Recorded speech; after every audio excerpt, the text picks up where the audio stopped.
Hello and welcome to Conversations with the Mayor. This month being held on Revere Beach at the International Revere Beach Sand Sculpting Festival. And with me, of course, as always, is Mayor Dan Rizzo. Dan, welcome, and what a beautiful day once again. Ed, well, thank you so much for once again hosting this. I really enjoy our conversations, but I have to say I especially enjoy our July conversations when we're down here on the beach for the Sand Sculpting Festival. It is another spectacular day, and from what I can gather, it's going to be another spectacular weekend for the festival itself. Yeah, we are truly blessed, huh? We're very blessed. I mean, you just have to look out there and see what we have. It's our pride and joy, Revere Beach. It is, and as we were talking about earlier, and I was saying to Debbie Giulio earlier, is in the years, 5 or 6 years that I've been involved, this thing has grown unbelievable, and the prominence and the recognition that it's brought to the city has been incredible. Oh, well, when you think about it, last year estimates ranged anywhere between 600,000 and 800,000 people. I've talked to some people this year that are not ruling out, because of the weather and because of the notoriety of the event, that number could swell to close to 1 million people over the 3-day period. So it's a great event. It helps the city showcase Revere Beach. And at the same time, logistically, it poses a lot of issues for us as a community because, as you can imagine, all those people flocking to Revere Beach over a 3-day period ties up our roads a lot. But, as mayor of the city, I view it as, it's a 3-day inconvenience, but to have close to 1 million people potentially seeing Revere in this way and showcasing what we have here, hopefully is 3 days that's worth it for us as a community. Yeah, and people coming down the beach get to view a lot of the work that's going on, the development that's been talked about for years and years and years, and now it's starting to take shape. Yeah, I mean, there's over $100 million of development underway right now in the city, private development. Obviously, we still have public dollars being spent. We're opening up this week the long-awaited new Harry Delarusso Stadium with, state-of-the-art field, regulation track, 2 basketball courts, 2 tennis courts. It really is going to be a focal piece, not just for children, but for adults as well. So I'm really, really looking forward and anxious to getting those doors open to the public. And then ultimately in September having a formal ribbon cutting. So, lots of good things going on in the city, and it's events like this, and in particular sand sculpting every July, that I think is opening up people's eyes to what we have here in Revere. I was just talking with a developer today who indicated that inside the 128 belt, Revere is the single or the single highest rated community in terms of people looking to invest in. And that's because I think we have an awful lot of good things going on here in the city. Yeah. And of course, all of that comes with planning and kind of tying into that. And one of the things I wanted to bring up was the Plan Revere effort. And there's a meeting coming up at City Hall this week to kind of move that on to the next level with MAPC. You want to talk about what's happening there and where we're going from there? Yes, so the Metropolitan Area Planning Council will be actually spearheading this meeting. My Economic Development Director, John Festa, obviously is overseeing the entire process, but with the help and guidance and professional assistance of the MAPC. And there has been a lot of positive interest generated around this planning process. It's something that the city has never really undertaken, or at least not undertaken in a way that involves the community. We've welcomed in residents, we've welcomed in business owners, we've welcomed in nonprofits, and obviously, elected and other community leaders to help with this visionary process of the city to figure out where do we want to be in the next 5, 10, 15, 20 years, and what do we want our neighborhoods to look like. So this next meeting is going to really start to get it underway. We had a kickoff meeting where we kind of talked about what we wanted to do, but this is going to be the official start of the real nuts and bolts of what's going to occur. Now, of course, there will be a lot of people looking at policy issues with housing, transportation, a lot of different things. And then in the meantime, there are developments like the one that's going on further down the beach and other ideas that keep popping up while that's going on. One subject or project that was mentioned, I think, last year at the Economic Development Summit was the Arts and Entertainment District here at the beach. Can you talk a little bit about that, and how does that play into Plan Revere?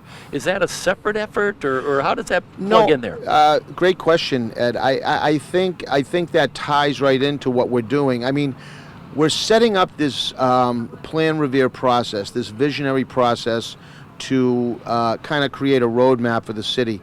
But that doesn't mean that things that are already underway are going to be set to the side and we're going to hit the reset button and start over. This creative zone, this overlay district that we're proposing at the south end of the beach is still very much in play. In fact, we have an Abigail Adams grant that we had applied for to help with some marketing efforts to assist us in promoting that creative district.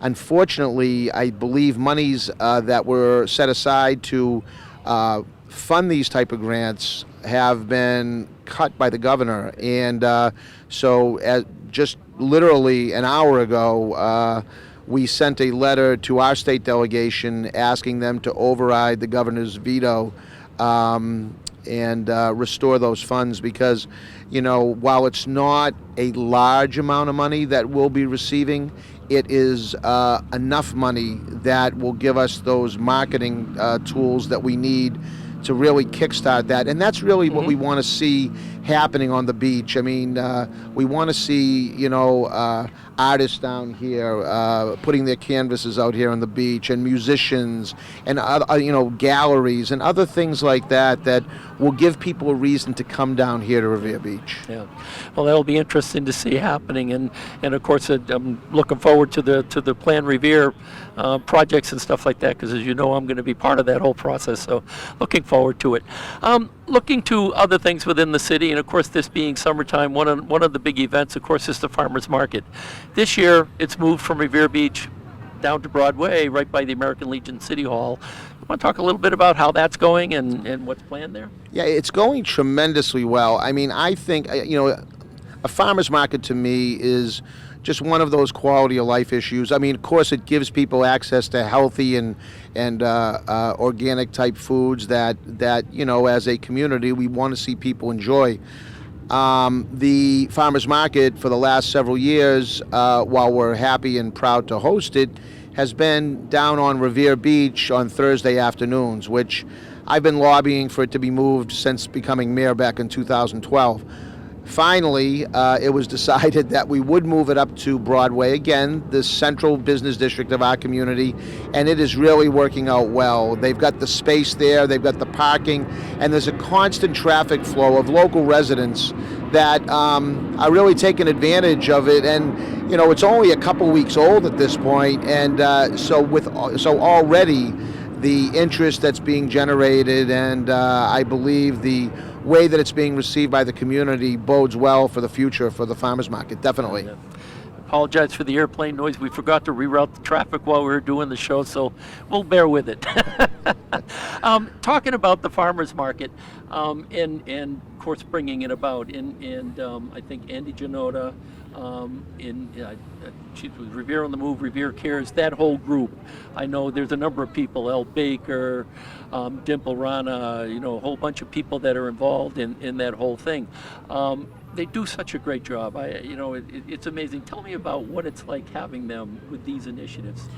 It's really, they kind of fly a little bit under the radar. Dimple and El and Andy, Sylvia Chang Diaz. Yes. They kind of fly under the radar a little bit, though the impact they have on the community for with respect to healthy living and events that people can really enjoy, to whether it's getting people in motion or giving them access to healthy foods, is really, really incredible, and it's making a huge difference. Again, it's one of those quality of life issues that I talk about all the time. As mayor, I can talk about finance and large scale economic development projects and, of course, our school system, which is doing tremendously. But, it's sometimes these other little things on the periphery that impacts lots of people in many different ways. So they do a tremendous job. They take great pride in what they do, and it shows because when they have an event, whether it's a road race, a fitness challenge, a community meeting, we're building a dog park over in the west side of the city, the farmers market. I mean, I could go on and on and on about the impacts that they have as a group of, our healthy initiatives department. Is really irreplaceable. I'm very, very happy to have that arm of government that helps me with that. It's a great resource to have, and in connection with that, and I believe Revere Cares may have been started, or she was one of the original founding members, Kitty Bowman, who recently retired. Talk about Kitty, because when I think about that, I look at one of the founding mothers in this case. Yeah. So I'm sure you could talk about her as much as I could. Yeah. She spent 16 years, I believe, here in the city of Revere. Will leave a tremendous legacy. Again, she was one of these, as outspoken as she was, and as hardworking as she was, and as prominent as she was in our community. She's still one of those people that kind of flew under the radar. One of those unsung heroes that did so much for the city. And will leave a long-standing and sustainable impact on the city. The work that she did and the foundation she laid for now Sylvia to pick up and run with. So she's done. She did a tremendous job. And I might add this, maybe a little bit embarrassed to say, I spent 12 years on the city council. And I knew Revere Cares existed, and I was familiar with some of their work and familiar with some of what Kitty Bowman did. Until I became mayor, I really didn't know the magnitude of what Revere Cares does and what Revere on the Move does and what this whole healthy communities arm of city government does. It really has opened my eyes beyond what I could have imagined, and but again, it took me becoming mayor to actually realize it. So hopefully there's people out there that will recognize, Kitty's efforts, and hopefully recognize ongoing efforts that the rest of the committee and people involved, including the many, many volunteers, what kind of an impact they have on our city. Yeah, and to your point is, she was always someone in the background, and you said she was outspoken. What was really incredible about Kitty is she was outspoken, but she was very soft-spoken. Very soft-spoken. She knew how to deliver a message in a way that you said, yeah, I'm there. Yeah, she knew how to draw you in, definitely. She did. She's going to be missed. So, Kitty, thank you so much for all your time and efforts. Moving on from farmers market in Revere Cares and so forth, let's talk about parks and recreation and the activities. Again, it's summer. There's a lot of things going on. Will they be doing the movies on the beach this year as they've done in the past? Oh, yeah. They're absolutely doing movies on the beach. They started last year this neighborhood barbecue where they're going into each and every neighborhood in the city. Well, geographically, I guess by ward. Yep. They're going into various neighborhoods and hosting a free barbecue for families, kids, individuals. I know I attended last week, I believe it was last week, at the American Legion for that neighborhood up there. And there must have been somewhere between 250 and 300 people there. It was absolutely incredible. Lots of stuff for kids to do, adults enjoying themselves, having a little bite to eat, spending time talking with their neighbors. And really, that has been one of the focal points of our administration, is to put community back into the community. To get people more engaged with each other and to enjoy each other's company and to try to create opportunities for people to get outside their house and go and enjoy all that we have to offer. And in the case of Parks and Rec, they have an aggressive agenda that they've set up, and they are doing a tremendous job. I know that our numbers are way up in terms of participation, people getting signed up for programs and things like that. So they've really set the bar pretty high for themselves, and thankfully for me as mayor and someone that oversees that department, they've been able to reach that benchmark. So it's been great. Well, kudos to them. And then, like I said, I know it's you think school is out and things kind of lax up, but for them it ramps up at this point. Yeah, this is their busy time, and they spend a lot of time preparing for summer. It really, well, it's, and I'm not trying to take the focus off Parks and Rec, but think about sandcastles and what the Revere Beach Partnership does. I mean, literally, they'll be cleaning up from this Sand Sculpting Festival and start talking about next year and how they're going to raise their bar. Exactly. I mean, there's so many people involved. I mean, I know John Hamill. He's a former resident of the city, and as a former resident, for him to still spend as many hours, countless hours, raising money and mapping out things that need to be done for this festival is just, I mean, he is an absolute godsend to this, to this community and this festival. And now with Rosette Cataldo jumping in, she's taken over now as the president, I believe, of the Revere Beach Partnership. I think she will be, yes. And if she hasn't already, yeah. And again, her dedication and her commitment, as well as the many volunteers that are on the board there. It's really, I mean, this is a massive undertaking. This is hundreds of thousands of dollars to run, and but they, again, like our Parks and Rec department, who will be very involved down here over the weekend.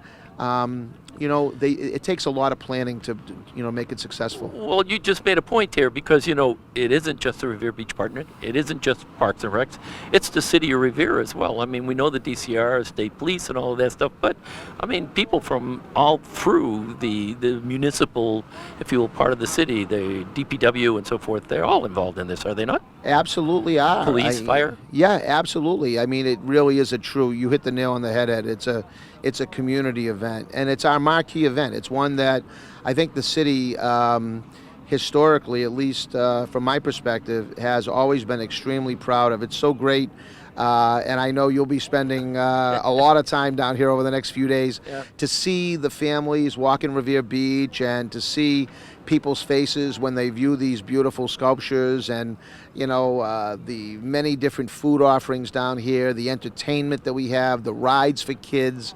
I mean, it goes on and on and on, and then naturally it all culminates on Saturday night with the spectacular fireworks display. We've got 2 barges that will put on a 20-25 minute display. It's going to be spectacular. The weather seems like it's going to be great.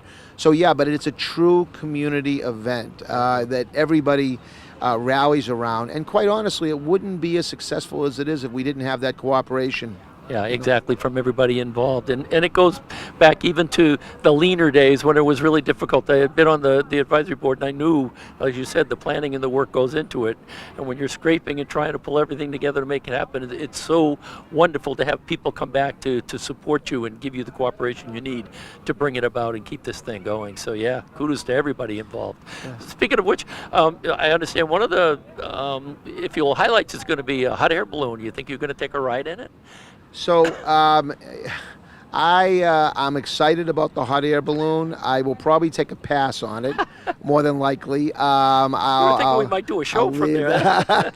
That's not a bad idea, though. You might want to go on with some of the people, and as you go up. But yeah, it's going to be tethered, so people will have a chance to just go straight up and take a nice view of the beach and all the ongoings from probably a few hundred feet up above the ground. And so I think that's a nice new twist. The thing that I love about this Revere Beach Partnership and the whole planning process is, there is no status quo for them. I mean, they want to break the status quo every year. And I can only imagine if the same people stay involved, which they'd probably hate hearing me say, because it's so much work. But if the same people were to stay in place, I can only imagine what this event will be like in 10 years. It'll be, they'll have to, shut down the city potentially. I don't know. It's really a truly spectacular. dedicated and talented group, that's for sure. Yeah. Got to bring us back down to earth, if you will. Yes. a little Off the hot bit. air And wanted to talk a little bit about, I think recently I read something about water and sewer rates were just announced. And to talk about that in relation to with all the sewer work that people see, CDM Smith around the city, just about everywhere you go, you see the trucks in the street. Talk a little bit about the rates themselves. I see that from homeowners' perspective, I believe they went down a little bit. From a business perspective, they went up. How does that come about, and what brought that about, those rates? Yeah, we work very, very long and hard to keep water and sewer rates as low as we can. There will be people that will see some modest increases, but not to the magnitude that I think is going to be, creating any kind of real stir. And I think that's largely in part to a lot of the savings that we've been able to realize with respect to inflow and infiltration into pipes that we've relined and replaced. And, the problem with water and sewer is that we are under a consent decree, as you know, and so the EPA and DEP, in conjunction with the Department of Justice, is basically holding the city's feet to the fire and requiring us to spend X amount of dollars. Now, they don't come out and say you need to spend X dollars, but they say you need to perform X work. And in my mind, I'm not an engineer, so I don't know what the work is. Yep. When they say you've got to do X work, that translates to me into dollars and how much do we have to spend. Yeah. And it's significant money. It's in the millions and millions of dollars. I think, you've heard me say this, and probably people get tired of hearing me say this, but this problem is not one that we created. This is a 100-year problem that got dumped on us back about 5-6 years ago. And we are now in the middle of trying to figure out how to fix these 100 years of problems under an agreement that only lasted 10 years. So we've been fighting this. I retained an attorney, an environmental attorney that is working with us and the EPA and the DEP to come up with an agreement that is more realistic and gives the city and the ratepayers time to not only pay for it, but to figure out exactly what it is we need. Sometimes, if you go into this and you try to do all this work in 10 years, how do you really know it's going to work at the end of the day? I think things take time to study, to maybe even see if it's actually working and you're getting the desired result at the end of actually doing some work. So we're trying to make our case to these regulators that, look, we're not opposed. We want clean water. We don't want people having sewer back up in their homes. We don't want to have sewerage popping up on our streets, but we need more time. And this is, I've had many conversations with our state and federal delegation about this, and they understand. They're willing to help us with respect to these regulators. And so I think we have a better than even chance that we're going to be able to expand this agreement out to a point that's more realistic and more acceptable to me as mayor, and obviously through me to the ratepayers. Yeah. And any sense for how much longer it's going to take? I know you're trying to get them to give you more time, but if you were to lay it all out, are we looking at another 10 years or? For a revised agreement? Well, to get the work done. Yeah. So I'm looking, and our attorneys are looking for. This should be more like a 25 or 30-year agreement, not a. You buy a house, you get a mortgage. You don't pay for it typically in 10 years. A lot of people are taking 20, 25, 30-year mortgages. That's how much it's going to cost, or that's how we're going to be able to pay for such a sizable investment. We can't pay for this all in 10 years and get the desired result that the EPA and DEP is looking for. It's just not realistic. And so, our goal is to say to them, hey, listen, we're on the same page. We're not trying to duck our responsibilities. I mean, do I wish that this was kind of maintained and kept up with over the years so we didn't have to take this big hit now? Of course I do, but you can't go back and recreate history. Right now, we have to play the hand that's been dealt to us, and so. But I feel confident. The EPA is really softening up their position. I think not softening to the extent they want to see the work done, but I think they're becoming more understanding from a city and town's perspective that there's only so much that we can do. I mean, you can only hammer a city so much. And Well, let me ask the question. I mean, we're facing this issue. How many other cities and towns are facing the issue as well? there are several others under a consent decree. None under a consent decree so draconian as ours is. There are no other agreements that are as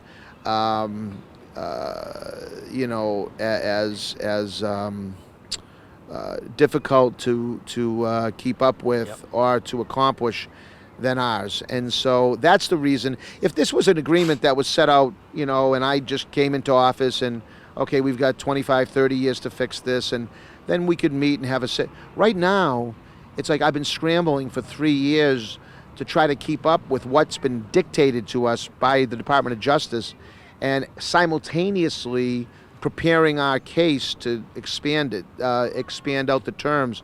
So it's been a challenge, but I will anecdotally say one thing that made my whole Memorial Day. It was Memorial Day, and I saw this older woman come over to me. This is the dead honest to God's truth. She came over to me, and I saw her walking over, and she said, "Oh, I've been looking for you. I want to talk to you." And I just had a bad feeling. I just didn't know. I didn't know where that conversation. So, and then she said, "I just got my water bill." And then I knew it was going to be bad news, right? So she says, "I opened up my water bill, and I just want to say thank you." She said, "I thought my rate was going to be much higher, so I want to say thank you." I almost fell over. I'm like, I said, I never get stories like Give that. me your number. Take you to dinner. Yeah, take you to dinner. I wish she had the microphone right now. I'd love her to be talking. Yeah, it was great. That's interesting. But we do. We try. Yeah. We do try. And I think the public should know that, Ed. I mean, we don't go out. I mean, these are our residents. You're a resident. I'm a resident. We all as an administration want what's best for the city. It doesn't matter whether we're setting water rates, setting a tax rate, making a proposal to the city council about a development project or any other type of borrowing.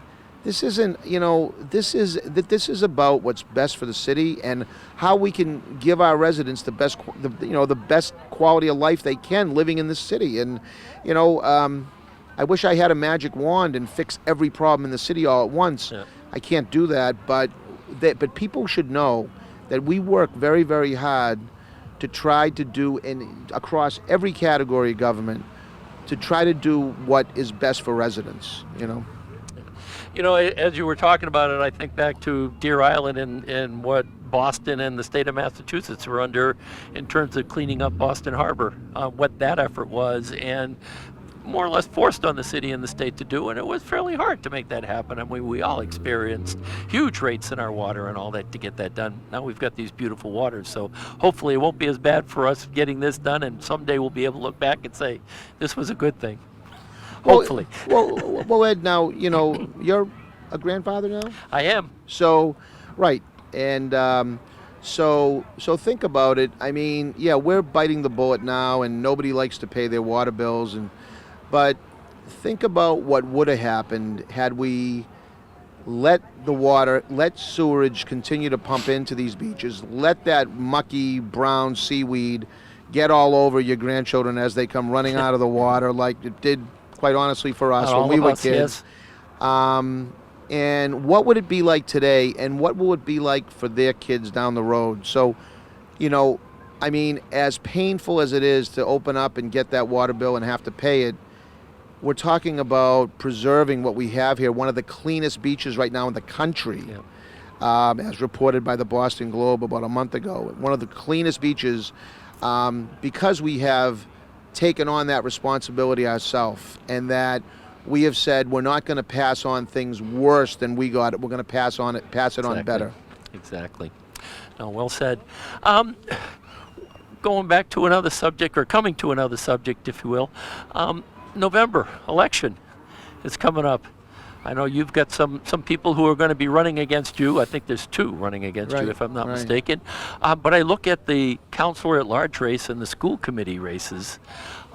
Unbelievable amount of people running this year. Yeah. What do you think about that? I think it's exciting. Yeah. It really, in all honesty, and I know as an incumbent myself, and I know there's other incumbents that probably don't want to hear me say this, but realistically, it's depressing in some way to see such little interest in people wanting to be involved in the process, you know. Now, if I was running unopposed, or 2 colleagues of mine on the council and school committee, well, not the school committee, on the council, that are running unopposed, I mean, by and large, you could say that's because they're doing the work and doing a good job, and no change is needed. And I think in a lot of cases that is true. But just the mere notion of people wanting to be part of the city's future and to get involved in politics. You know, we all of us that are incumbents right now decided to run at one time or another in our lives, and there were people there when we decided to run. So, you know, this is the democratic process, and you know, for me as mayor of the city, it's exciting to see that people, and there's a lot of young people right now that are really interested in putting their foot into the water and, you know, wanting to hold some sort of a stake in the city's future. So I think it's tremendous. My life would be much easier if I was running unopposed, but nonetheless, you know, it gives me an opportunity, well, you know, election time always gives us an opportunity to go out and talk to people and talk about what, you know, what we've been able to accomplish, and then what our vision for the future is. And so I feel good about it. Well, it's going to be an interesting race. It's going to keep us busy here at Revere TV with all the debates, I think, that would hopefully be coming along, and the various discussions as time goes down the road. I think we're about wrapping up at this point. I've covered a lot of the subjects that I had in mind. Anything on your mind that we haven't talked about? No, nothing really. I think you and I had talked about it before we actually before we actually started the show. That Channel 5 is going to be doing 3 days next week. Yes. About the anniversary of the tornado that hit our community on July 28th of 2014. It's really, they're intrigued by the way the city has bounced back and the way the city has recovered. And you know, I think that is just such a tribute to the people of this community, how they banded together, whether it's the residents that were impacted, residents that just simply reached out to help those that were impacted, city and municipal employees that pooled together to get the necessary work done to help the city recover. And it's really been a great team effort. And I think if you just drive through the city, and in particular those neighborhoods that were impacted, it's amazing that just less than 12 months ago, really, an EF2 tornado tore through those neighborhoods. It's really, it's still, I shake my head when I think about it now. So I really think, again, that's something that's going to reflect really nicely on our community, that there is this interest amongst Boston media as to how Revere actually was able to come back from such a catastrophic event. Yeah, and once again, it's great to see, like Channel 5 and prominent stations within the city and the state or whatever, starting to take note of things that are going on in Revere. Long overdue. Long overdue. Amen. Well, Dan, once again, it's been a pleasure. It's always a pleasure. I look forward to our next conversation. I look forward to our next conversation as well. Until next time, take care.